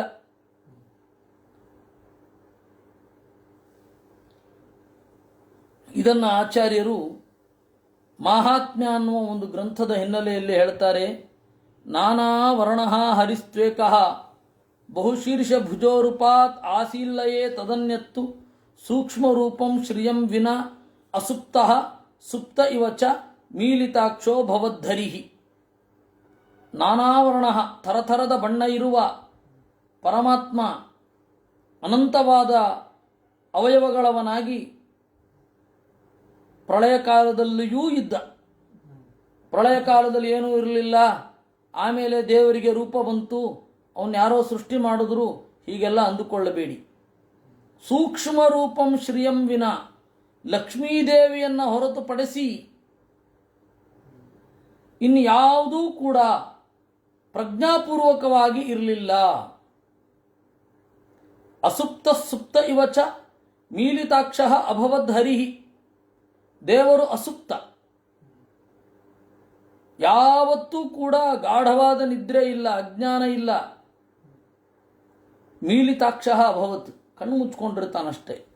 ಅನ್ಯತ್ರ ಅನಾದರಾಚ್ಛ್ರಿಶ್ಚ ವಿಷ್ಣೋರ್ಲೀನೇವ ಕಥ್ಯತೆ. ಲಕ್ಷ್ಮೀದೇವಿಗೆ ಬೇರೆ ಕಡೆ ಇಂಟ್ರೆಸ್ಟೇ ಇಲ್ಲ ದೇವರನ್ನು ಬಿಟ್ಟು, ಅದರಿಂದಾಗಿ ಅವಳು ಕೂಡ ಇಲ್ಲ ಅಂತನ್ನುವ ರೀತಿಯಲ್ಲೇ ಹೇಳೋದು. ಸೂಕ್ಷ್ಮತ್ವೇನ ಹರೌಸ್ಥಾನಾತ್ ಲೀನಮನ್ಯದಪೀಷ್ಯತೆ. ಸೂಕ್ಷ್ಮವಾಗಿದ್ದಾಗ ಲೀನಂ ಅನ್ಯದಪೀಷ್ಯತೆ, ಬೇರೆ ಎಲ್ಲವೂ ಕೂಡ ಲೀನವಾಗಿದೆ ಅಂತ ಹೇಳ್ತಾರೆ. ಇದು ಮಾಹಾತ್ಮ್ಯದಲ್ಲಿ ಇರುವಂಥದ್ದು. ಈ ತರಹ ಹೇಳಿ ದೇವರು ಉಪಸಂಹಾರ ಮಾಡುವಾಗ ಮಯ್ಯನಂತ ಗುಣೇನಂತೆ ಗುಣತೋನಂತ ವಿಗ್ರಹೇ ಯದಾಸೀತ್ ತತಯೇ ವಾದ್ಯ ಸ್ವಯಂಭೂ ಸಮಭೂದಜ. ಅನಂತ ಗುಣೇ, ಎಣೆಯಿರದ ಗುಣಗಳಿರುವ, ಅನಂತೆ ಕೊನೆಯಿರದ, ಗುಣತಃ ಅನಂತ ವಿಗ್ರಹೇ, ಅನಂತವಾದ ಗುಣ ಇರುವ, ಅನಂತವಾದ ರೂಪವಿರುವ ನನ್ನಲ್ಲಿ ಯದಾಸೀತ್, ಯಾವ ಜೀವರಾಶಿಗಳೆಲ್ಲ ಇದ್ದವೋ, ತತಯೇವ, ಇದಕ್ಕೆಲ್ಲಕ್ಕೂ ಆಶ್ರಯನಾದ ನನ್ನಿಂದ, ಆದ್ಯ ಎಲ್ಲರಿಗೂ ಮೊದಲಿಗನಾದ, ಅಜಃ ಅ ಅಂದರೆ ಪರಮಾತ್ಮ, ಅವನಿಂದ ಜ ಹುಟ್ಟಿದವ, ಅಂತಹ ಸ್ವಯಂಭೂ ಬ್ರಹ್ಮದೇವ ಸಮಭೂತ್ ಎಲ್ಲರಿಗೂ ತೋರಿದ, ಹುಟ್ಟಿದ, ದೇಹವನ್ನು ಪಡೆದ. ಗುಣತಃ ಅನಂತೆ, ಗುಣತಃ ಅನಂತೆ ಅಂತ ಹೇಳಿದ್ರೆ ಒಂದು ವಿಶಿಷ್ಟವಾದ ಅರ್ಥವನ್ನು ಆಚಾರ್ಯರು ಹೇಳ್ತಾರೆ. ಪ್ರತ್ಯೇಕಶೋ ಗುಣಾನಂತು ನಿಸ್ಸೀಮತ್ವ ಮುದೀರ್ಯತೆ ಅನಂತತ್ವಂತು ಗುಣತಃ ತೇಚ ಅನಂತಾಹಿ ಸಂಕ್ಷಯ. ಪ್ರತಿಯೊಂದು ಗುಣವನ್ನೂ ಕೂಡ ಬಗೆದು ನೋಡಿದರೆ ಅನಂತವಾಗಿ ಕಾಣುತ್ತೆ. ಅಥೋ ಅನಂತ ಗುಣೋ ವಿಷ್ಣು ಗುಣತೋ ಅನಂತ ಏವಚ. ಅದರಿಂದಾಗಿ ದೇವರು ಅನಂತ ಗುಣನೂ ಹೌದು, ಗುಣದಿಂದ ಅನಂತನೂ ಹೌದು. ಹೀಗೆ ತಂತ್ರಭಾಗವತದಲ್ಲಿ ಇದೆ. ಸವೈ ಯದಾ ಮಹಾದೇವೋ ಮಮ ವೀರ್ಯೋಪಬೃಂಹಿತಃ ಮೇನೇ ಕಲ್ಪಮಿವಾತ್ಮಾನಂ ಉದ್ಯತಃ ಸರ್ಗಕರ್ಮಣಿ. ಈ ನನ್ನ ವೀರ್ಯದಿಂದ ಕೂಡಿರುವ ಮಹಾದೇವ, ಬ್ರಹ್ಮದೇವ, ಸದಾಶಿವ ಅವರಿಗೆ ಒಂದು ಕ್ಷಣ ಸೃಷ್ಟಿ ಮಾಡಲಿಕ್ಕಾಗಲ್ಲ ಅಂತ ಅನ್ನಿಸಿತು. ನನ್ನ ಭರವಸೆ ದೊರೆತ ಮೇಲೆ ಸೃಷ್ಟಿ ಮಾಡಲಿಕ್ಕೆ ಶುರು ಮಾಡಿದ್ರು. ಅಥ ಮೇ ಭೀಹಿತೋ ದೇವ ತಪೋ ತಪ್ಯತ ದಾರುಣಂ ನವ ವಿಶ್ವಸೃಜೋ ಯುಷ್ಮಾನ್ ಏನಾದಾವಸೃಜತ್ ಪ್ರಭು. ನಾನು ಹೇಳಿದೆ ತಪಸ್ಸು ಮಾಡು ಅಂತ. ಆಗ ಬ್ರಹ್ಮದೇವ, ನಿಮ್ಮೆಲ್ಲರ ತಂದೆ, 9 ಪ್ರಜಾಪತಿಗಳನ್ನು ಸೃಷ್ಟಿ ಮಾಡಿದ. ನೀವೆಲ್ಲರೂ ಕೂಡ ಅವನಿಂದ ಬಂದಿರಿ. ಏಷಾ ಪಂಚಜನಸ್ಯಾಂಗ ದುಹಿತಾ ವೈ ಪ್ರಜಾಪತೇ ಅಸಿಕ್ನೀ ನಾಮ ಪತ್ನಿತ್ವೇ ಪ್ರಜೇಶ ಪ್ರತಿಗೃಹ್ಯತಾಂ. ನೀನು ಮಾನಸ ಸೃಷ್ಟಿಯನ್ನೇನು ಮಾಡಲಿಕ್ಕೆ ಹೋಗಬೇಡ. ಗಂಡು ಹೆಣ್ಣು ಇಬ್ಬರು ಸೇರಿ ಸೃಷ್ಟಿ ಮಾಡೋದನ್ನು ನೀವು ಶುರು ಮಾಡಿ. ಅದಕ್ಕೆ ಹರಿವಂಶದಲ್ಲಿ ಹೇಳೋದು, ದರ್ಶನ ಸ್ಪರ್ಶ ಸಂಭಾಚೈ ಪೂರ್ವೇಶಾಂ ಸೃಷ್ಟಿರುಚ್ಯತೆ ದಕ್ಷಾತ್ ಪ್ರಾಚೇತಸಾದೂರ್ಧ್ವಂ ಪ್ರಜಾಮೈಥುನ ಸಂಭವಾ ಅಂತ. ಮೊದಲೆಲ್ಲ ನೋಡಿದರೆ ಸಾಕು, ಮುಟ್ಟಿದರೆ ಸಾಕು, ಸಂಕಲ್ಪ ಮಾಡಿದರೆ ಸಾಕು, ಮಕ್ಕಳು ಬರ್ತಾ ಇದ್ವಂತೆ. ಅದು ಬಹಳ ಅಪಾಯಕಾರಿ ಅಂತ ಹೇಳಿ ಪ್ರಾಚೇತಸ ದಕ್ಷನಿಂದ, ಮೈಥುನದಿಂದ ಪ್ರಜೆಗಳ ಸೃಷ್ಟಿ ಶುರು ಆಯಿತು. ಅದಕ್ಕೆ ದೇವರು ಹೇಳಿದ, ನೀವು ಜೋಡಿಯಾಗಿ ಸೃಷ್ಟಿ ಮಾಡಬೇಕು, ಅದಕ್ಕೆ ನಿನಗೊಂದು ಹೆಣ್ಣು ಬೇಕು. ಪಂಚಜನ ಅಂತ ಹೇಳಿ ಒಬ್ಬ ಪ್ರಜಾಪತಿ, ಅವನ ಮಗಳು ಅಸಿಕ್ನಿ ಅಂತ, ಅವಳನ್ನು ಮದುವೆಯಾಗು. ಪತ್ನಿತ್ವೇ ಪ್ರತಿಗೃಹ್ಯತಾಂ, ಪತ್ನಿಯಾಗಿ ಸ್ವೀಕರಿಸು. ಮಿಥುನಂ ವ್ಯವಾಯ ಧರ್ಮಸ್ತ್ವಂ ಪ್ರಜಾ ಸರ್ಗಮಿಮಂ ಪುನಃ ಮಿಥುನ ವ್ಯವಾಯ ಧರ್ಮಿಣ್ಯಾಂ ಭೂರಿಚೋ ಭಾವಯಿಷ್ಯಸಿ. ಈ ಜೋಡಿಯಾಗಿ ಮಕ್ಕಳನ್ನು ಸೃಷ್ಟಿಸುವಲ್ಲಿ ನೀನು ಬಹಳ ಜನ ಮಕ್ಕಳನ್ನು ಪಡೆಯುತ್ತೀಯ. ತ್ವತ್ತೋಧಸ್ತಾತ್ ಪ್ರಜಾಸ್ಸರ್ವ ಮಿಥುನಿ ಭೂಯ ಮಾಯಯ ಮದೀಯಯ ಭವಿಷ್ಯಂತಿ ಹರಿಷ್ಯಂತಿ ಚ ಮೇ ಬಲಂ. ನಿನ್ನಿಂದ ಮುಂದೆ ಎಲ್ಲರೂ ಕೂಡ ಗಂಡು ಹೆಣ್ಣು ಜೋಡಿಯಾಗಿ ಗಂಡು ಹೆಣ್ಣಿಗೆ ಯಾವುದೋ ಒಂದು ಆಕರ್ಷಣೆ ಬೆಳೆಯುತ್ತೆ. ಆ ಆಕರ್ಷಣೆಯಿಂದ ಪರಸ್ಪರ ಕೂಡಿಕೊಂಡು ಮಕ್ಕಳನ್ನು ಹುಟ್ಟಿಸುತ್ತಾರೆ. ಹಾಗೆ ಹುಟ್ಟಿದ ಮಕ್ಕಳು ನನಗೆ ಬಲಿಯನ್ನು ಸಲ್ಲಿಸುತ್ತಾರೆ. ಮದೀಯಯ ಮಾಯೆಯ, ದೇವರ ಮಾಯೆ. ಮೂಲಭೂತವಾಗಿ ಕಾಮ ಅಂತ ನಾವು ಕರೆಯೋದು. ಆ ಕಾಮ ಏನಿದೆ ಅದು ಅವ್ಯಕ್ತ. ಕಾಮ ಅನ್ನೋದು ಏನು ಅಂತ ಸ್ಪಷ್ಟತೆ ಇರಲ್ಲ ನಮಗೆ. ಒಂದು ಹೆಣ್ಣನ್ನು ನೋಡಿದಾಗ ಗಂಡಿಗೆ ಆಕರ್ಷಣೆ ಆಗತ್ತೆ, ಗಂಡನ್ನು ನೋಡಿದಾಗ ಹೆಣ್ಣಿಗೆ ಆಕರ್ಷಣೆ ಆಗತ್ತೆ. ಅದರ ಮೂಲ ಏನು ಅಂತಂದರೆ ನನ್ನ ಪ್ರತಿಕೃತಿಯನ್ನು ಸೃಷ್ಟಿ ಮಾಡಬೇಕು ಅನ್ನುವ ಬಯಕೆ. ಆದರೆ ಹಾಗೊಂದು ಬಯಕೆ ಮೂಡಿದೆ ಅಂತ ನಮಗೆ ಗೊತ್ತೇ ಆಗಲ್ಲ. ಆ ಕಾಮ ಅಂತನ್ನೋದು ಸಾವಿನ ನೆಲೆಯಲ್ಲಿ ಮೂಡಿ ಬಂದಿದೆ. ನಾನು ಸಾಯ್ತೇನೆ, ಸಾಯುವ ಮೊದಲು ನನ್ನಂತೆ ಇರುವ ನನ್ನ ಹೆಸರನ್ನು ಹೇಳುವಂತಹ ಒಂದು ಮಗುವನ್ನು ಸೃಷ್ಟಿ ಮಾಡಿ ಹೋಗಬೇಕು, ಈ ಸೃಷ್ಟಿಗೆ ಅನುಕೂಲಳು ಇವಳಾಗಬಲ್ಲಳ ಅನ್ನುವ ಬಯಕೆ ಏನಿದೆ ಅದು ನಮಗೆ ಹಂಗೆ ತೋರೋದು. ಅದು ಕೇವಲ ಹೆಣ್ಣಿನ ಮೇಲೆ ಬಯಕೆ ಅಲ್ಲ. ಹಾಗೆ ಗಂಡಿನ ಹೆಣ್ಣಿಗೆ ಸೃಷ್ಟಿಸುವ ಬಯಕೆ ಇರುತ್ತೆ. ಸೃಷ್ಟಿಗೆ ನಾನು ಪಾತ್ರಳಾಗಬೇಕು ಅಂತ ಹೆಣ್ಣು ಮುಖ್ಯವಾಗಿ. ಅದರಿಂದಾಗಿ ಅವಳ ಗಮನ ಎಲ್ಲ ಪೂರ್ತಿ ಅಲ್ಲಿಗೆ ಹೋಗುತ್ತೆ. ಸಹಜ ಅದು. ಆದರೆ ಇದು ಮೇಲ್ನೋಟಕ್ಕೆ ಗೊತ್ತಾಗಲ್ಲ. ನಮಗಿದು ಗೊತ್ತಾಗಬೇಕಾದ್ರೆ ಇಷ್ಟು ವಯಸ್ಸಾಗಬೇಕಾಯ್ತು. ಚಿಕ್ಕಂದಿನಲ್ಲೆಲ್ಲ ತಾರುಣ್ಯದಲ್ಲೆಲ್ಲ ನಾವೇನು ತಪ್ಪು ತಿಳ್ಕೊಂಡಿರ್ತೀವಿ. ತಾರುಣ್ಯದಲ್ಲಿ ನಮಗೆ ಐಡಿಯಾನೇ ಇರಲ್ಲ ನಾವು ಇದಕ್ಕಾಗಿ ಹೀಗೆ ಬಯಸ್ತಾ ಇದ್ದೇವೆ ಅಂತ. ಇಷ್ಟು ವರ್ಷ ಬೇಕಾಯಿತು. ಉಪನಿಷತ್ತು ಓದಿದಾಗ ಉಭೇ ಹ್ಯೇಷ ಏಷಣೇ ಭವತಃ ಉಭೇ ಹ್ಯೇತೆ ಏಷಣೇ ಭವತಃ ಪುತ್ರೈಷಣಾ ಚ ವಿತ್ತೈಷಣಾ ಚ ಯಾ ಪುತ್ರೈಷಣಾ ಸಾ ವಿತ್ತೈಷಣಾ ಯಾ ವಿತ್ತೈಷಣಾ ತಾ ಪುತ್ರೈಷಣಾ ಅಂತ. ಅಂತಿಮವಾಗಿ ಒಂದೇ ಈಷಣ, ಲೋಕೈಷಣ. ಆ ಲೋಕೈಷಣದಲ್ಲಿಯೇ ಎರಡು, ಪುತ್ರೈಷಣ ಮತ್ತು ವಿತ್ತೈಷಣ ಭಾಗ ಆಗಿದೆ. ಆದರೂ ಕೂಡ ಮೂರು ಬಯಕೆಗಳು. ಲೋಕದಲ್ಲಿ ಕೀರ್ತಿ ಪ್ರತಿಷ್ಠೆಯ ಬಯಕೆ, ಹಣದ ಬಯಕೆ, ಮಗುವಿನ ಬಯಕೆ. ಇದು ಇರೋವಂಥದ್ದು. ಅದಕ್ಕೆ ಹೇಳಿದ ಮದೀಯಯ ಮಾಯೆ. ಏನು ಅಂತ ಗೊತ್ತಿಲ್ಲ, ಈ ಮಾಯೆಗೆ ಸಿಲುಕ್ತಾರೆ. ಮುಂದೆ ಮಕ್ಕಳನ್ನು ಬೆಳೀತಾರೆ, ಮಕ್ಕಳನ್ನು ಪಡಿತಾರೆ. ಆ ಮಕ್ಕಳು ನನಗೆ ಪೂಜೆಯನ್ನು ಮಾಡ್ತಾರೆ. ನೋಡಿದ್ರಾ, ನಾವು ಎಷ್ಟು ಬುದ್ಧಿವಂತರು ಅಂತ ಅಂದ್ಕೊಂಡಿರ್ತೀವಿ. ನಮ್ಮ ಬಗ್ಗೆ ನಮಗೆ ಗೊತ್ತಿರಲಿಲ್ಲ. ತತ್ತೋಧಸ್ತಾತ್ ಪ್ರಜಾಸ್ತರವ ಇತ್ಯುಕ್ತ್ವಾ ಮಿಷತಸ್ತಸ್ಯ ಭಗವಾನ್ ವಿಶ್ವಭಾವನಃ ಸ್ವಪ್ನೋಪಲಬ್ಧಾರ್ಥೈವ ತತ್ರೈವಾಂತರ್ದಧೇ ಹರಿಹಿ. ಈ ರೀತಿಯಾಗಿ ದೇವರು ಹೇಳಿ ದಕ್ಷ ಪ್ರಜಾಪತಿ ಕೈ ಮುಗಿದುಕೊಂಡು ನೋಡ್ತಾ ಇರುವಾಗ ಕಣ್ಮರೆಯಾದ. ಹೇಗೆ? ಸ್ವಪ್ನಲಬ್ಧಾರ್ಥೈವ ಸ್ವಪ್ನೋಪಲಬ್ಧಾರ್ಥೈವ, ಕನಸಿನಲ್ಲಿ ಕಂಡ ಗಂಟಿನಂತೆ ಕರಗಿ ಹೋದ. ಹೀಗೆ ಇತಿ ಶ್ರೀಮದ್ಭಾಗವತೆ ಷಷ್ಠಸ್ಕಂಧೆ ಚತುರ್ಥೋಧ್ಯಾಯ. ನಾನು 4ನೇ ಮತ್ತು 5ನೇ ಸ್ಕಂಧದಲ್ಲಿ ಹೇಳುವಾಗ ಗಂಡು ಹೆಣ್ಣಿನ ಅತ್ಯಂತ ವಿಚಿತ್ರ ಸಂಬಂಧದ ಬಗ್ಗೆ 6ನೇ ಸ್ಕಂಧದಲ್ಲಿ ಬೆಳಕು ಚೆಲ್ತಾರೆ ಅಂತ ನಾನೊಂದು ಹೇಳಿದ್ದೆ. ನೆನಪಿದೆಯಾ? ನೋಡಿ, ಇದು ಬಂತು. ಇನ್ನು ಮುಂದೆ ಉಂಟು, ಇಲ್ಲಿಗೆ ಮುಗಿಲಿಲ್ಲ. ಅದು ಮುಂದುಂಟು. ನಮ್ಮ ಮನದಾಳದ ಭಾವನೆಗಳನ್ನೆಲ್ಲ ಗೋರಿ ಅದರ ಆಚೆ ಏನಿದೆ ಅಂತ ಹೇಳುತ್ತೆ ಭಾಗವತ. ದೇವರ, ಜೀವರ ಮತ್ತು ಪರಸ್ಪರ ಜೀವರ ಸಂಬಂಧಗಳನ್ನು ನಿರೂಪಣೆ ಮಾಡುತ್ತೆ. ದೇವರ, ಜಗತ್ತಿನ, ಜೀವರ ಸಂಬಂಧದ ನಿರೂಪಣೆ.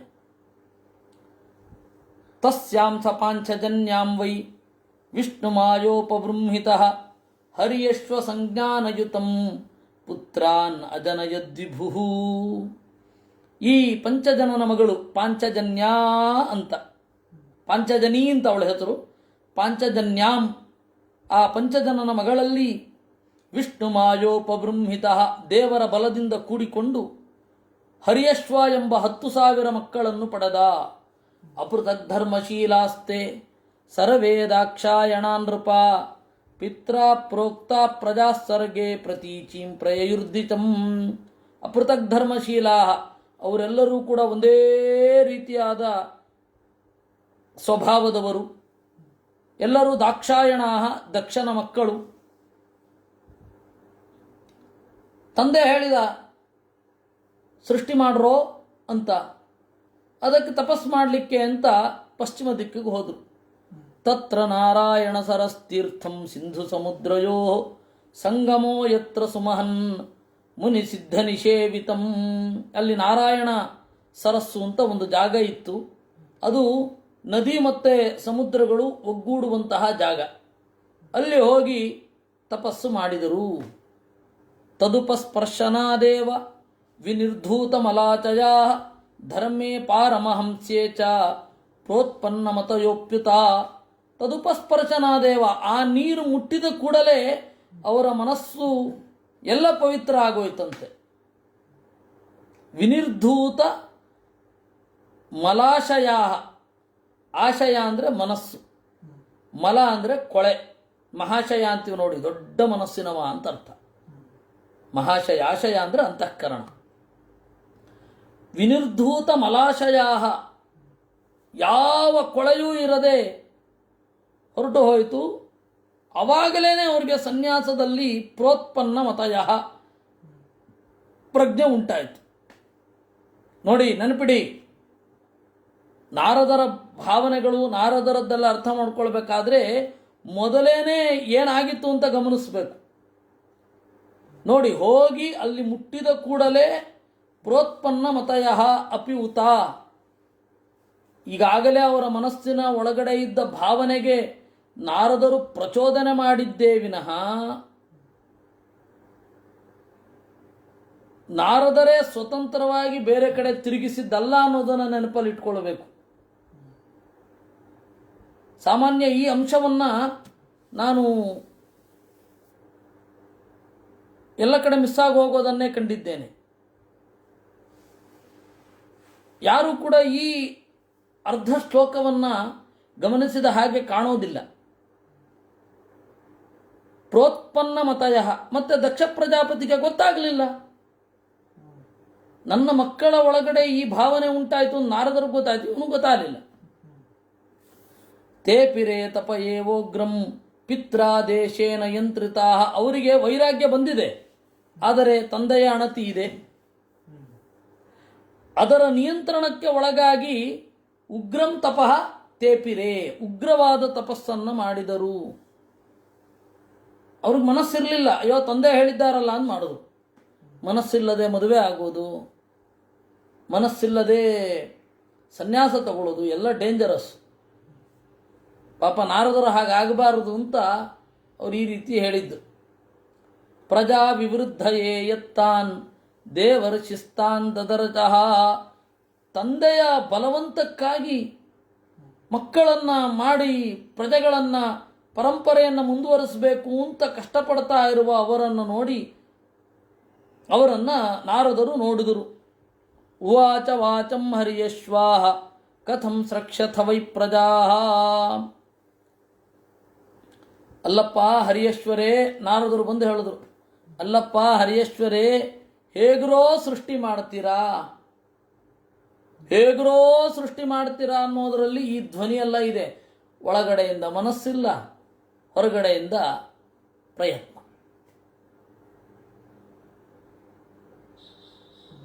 ಎಷ್ಟೋ ಜನ ನಮ್ಮ ನಡುವೆ ಇದ್ದಾರೆ, ಗೊಂದಲಕ್ಕೊಳಗಾಗುವುದು, ಮದುವೆ ಮಾಡಿಕೊಳ್ಳೋ ಸನ್ಯಾಸಕ್ಕೆ ತಗೊಳ್ಳೋ ಗೊಂದಲಕ್ಕೊಳಗಾಗುವುದು. ಇನ್ನು ಕೆಲವೊಬ್ಬರು ಮದುವೆ ಮಾಡ್ಕೊಳ್ಳಿಕ್ಕೆ ಇಷ್ಟ ಇರಲ್ಲ, ಮಾಡ್ಕೊಳ್ತಾರೆ. ಕೇಳಿದ್ರೆ ನಮ್ಮಮ್ಮ ಹೇಳಿದರು ಮದುವೆ ಮಾಡಿಕೊಂಡೆ ಅಂತಾರೆ. ನಮ್ಮ ಮದುವೆ ಮಾಡ್ಕೊಳ್ಳೋದು ನಮ್ಮ ತೀರ್ಮಾನ, ಕಾಮ ಕಾಡಿತ ಮದುವೆ ಆಗೋದು, ಇಲ್ಲ ಅಂದ್ರೆ ಇಲ್ಲ ಅಷ್ಟೇ. ತೀರ ಸಿಂಪಲ್ ಆಗಿರೋದನ್ನು ಬಹಳ ಕಾಂಪ್ಲಿಕೇಟ್ ಮಾಡಿಕೊಂಡು ಒದ್ದಾಡೋರನ್ನ ನಾವು ನೋಡ್ತೇವೆ ಸಮಾಜದಲ್ಲಿ. ಆ ತರಹ ಹರಿಯೇಶ್ವರ ಆಗಬಾರದು ಅಂತ ನಾರದರು ಹೇಳಿದ್ದು. ನಾರದರು ಬಂದು ಹೇಳಿದ್ರು, ಹರಿಯಶ್ವಾಹ ಕಥಂ ಸೃಕ್ಷಥ ವೈ ಪ್ರಜಾ, ಹೇಗಯ್ಯ ಸೃಷ್ಟಿ ಮಾಡ್ತೀರಾ? ಅಲ್ಲಿಗೆ ಒಂದು ಮುಗಿತದು. ಮುಂದೆ ಅವರು ಪ್ರಶ್ನೆ ಕೇಳಿದ್ರು. ಆ ಪ್ರಶ್ನೆ ಕೇಳಿದ್ದರ ಉದ್ದೇಶ ಇದೆ. ಏನು ಆ ಪ್ರಶ್ನೆ?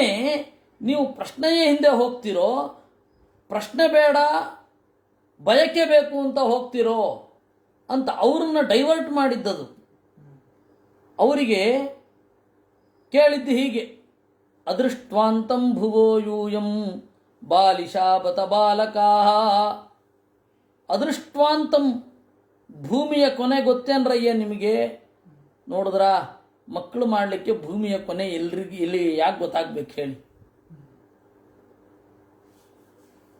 ಭಾರತವೇ ಗೊತ್ತಿರಲ್ಲ, ಬೇಕಷ್ಟು 4 ಮದುವೆ ಮಾಡಿಕೊಂಡು ಮಕ್ಕಳನ್ನು ಸೃಷ್ಟಿ ಮಾಡೋರು ಇದ್ದಾರೆ. ಇವ್ರಿಗೆ ಈ ತಲೆ ಕೆಟ್ಟೋಯ್ತು.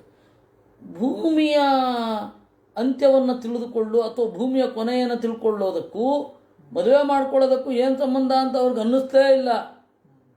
ಅಂದರೆ ಆ ಪ್ರಶ್ನೆಯನ್ನು ಕೇಳುವಾಗ ನಾರದರು ಅವರ ಮನಸ್ಸನ್ನು ಡೈವರ್ಟ್ ಮಾಡಿದ್ದಷ್ಟೇ. ಅದು ಅವ್ರಿಗೆ ಉತ್ತರ ಗೊತ್ತಿತ್ತು. ಯಾರಿಗೆ? ಹರಿಯೇಶ್ವರಿಗೂ ಗೊತ್ತಿತ್ತು. ಹರಿಯೇಶ್ವರೇ ಚಿಂತನೆ ಮಾಡೋದನ್ನು ಹೇಳ್ತಾರೆ. ಅಂದರೆ ಆ ಪ್ರಶ್ನೆಯನ್ನು ಯಾಕೆ ಕೇಳಿದ್ದು ಅಂತಂದರೆ, ನಿಮ್ಮ ಮನಸ್ಸಿನ ಗೊಂದಲ ಒಂದು ಕೊನೆಗೆ ಬರಬೇಕು ಅಂತ. ಈ ಪ್ರಶ್ನೆಗಳು ಒಂದು ಸುಮಾರು 6-7 ಪ್ರಶ್ನೆಗಳಿದೆ. ಆಮೇಲೆ ತಥೈಕ ಪುರುಷಂ ರಾಜ್ಯಂ, ಒಬ್ಬನೇ ಪುರುಷ ಇರುವ ರಾಜ್ಯ ಗೊತ್ತಾ ನಿಮಗೆ? ಬಿಲಂಚಾದೃಷ್ಟ ನಿರ್ಗಮಂ, ಒಳಗಡೆ ಹೊಕ್ಕಿದರೆ ಸಾಕು, ಹೊರಗಡೆ ಬರದ ಬಿಲವೊಂದು ಗೊತ್ತೇ? ಬಹು ರೂಪಾಂ ಸ್ತ್ರೀಯಂ ಚಾಪಿ, ಬಹಳ ರೂಪಗಳನ್ನು ಧರಿಸುವ ಹೆಣ್ಣು ಗೊತ್ತೇನು? ಪುಮಾಂಸಂ ಪುಂಶ್ಚಲೀಪತಿಂ, ಬೇರೆ ಗಂಡಸರ ಬೆನ್ನ ಹತ್ತಿ ಹೋಗುವ ವಿಲಾಸಿನಿಯ ಗಂಡನ ಬಗ್ಗೆ ಗೊತ್ತೇನು? ನದೀಂ ಉಭಯತೋ ವಾಹಾಂ, ಎರಡೂ ಕಡೆ ಹರಿಯುವ ನದಿ ಗೊತ್ತೇನು?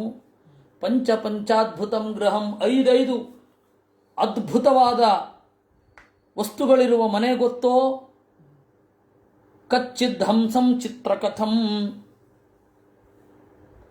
ಅತ್ಯಂತ ವಿಚಿತ್ರವಾಗಿ ಮಾತನಾಡುವ ಹಂಸ ಗೊತ್ತೋ? ಕ್ಷುರಾಂತಂಚ ಸ್ವಯಂ ಭ್ರಮಿಂ, ಚೂಪಾದ ಅರಗಳಿರುವ ಚಕ್ರ ಗೊತ್ತೋ? ಅಲ್ಲ, ನಿಮ್ಮ ತಂದೆಯ ಆದೇಶವನ್ನು ಮಾಡಲಿಕ್ಕೆ ಹೊರಟಿದ್ದೀರಲ್ಲ, ಇದು ಗೊತ್ತಿಲ್ವ ನಿಮಗೆ? ಅನುರೂಪಂ ಅವಿಜ್ಞಾಯ ಅಹೋ ಸರ್ಗಂ ಕರಿಷ್ಯತ, ನಿಮಗೆ ಏನು ಮನಸ್ಸಿಗೆ ಹಿತ ಅನ್ನೋದು ಗೊತ್ತಿರದೆ ತಪಸ್ ಮಾಡಲಿಕ್ಕೆ ಹೊರಡ್ತಾ ಇದ್ದೀರಲ್ಲಪ್ಪ, ಏನಿದು ಅಂತ ನಾರದರು ಕೇಳಿದರು. ಆ ಪ್ರಶ್ನೆ ನೆಪ ಅಷ್ಟೇ. ಪ್ರಶ್ನೆ ನೆಪ ಅಷ್ಟೇ. ಅವರ ಮನಸ್ಸಿನ ಗೊಂದಲಕ್ಕೆ ಖಚಿತವಾದ ರೂಪ ಕೊಡೋದಷ್ಟೇ ಮುಖ್ಯ.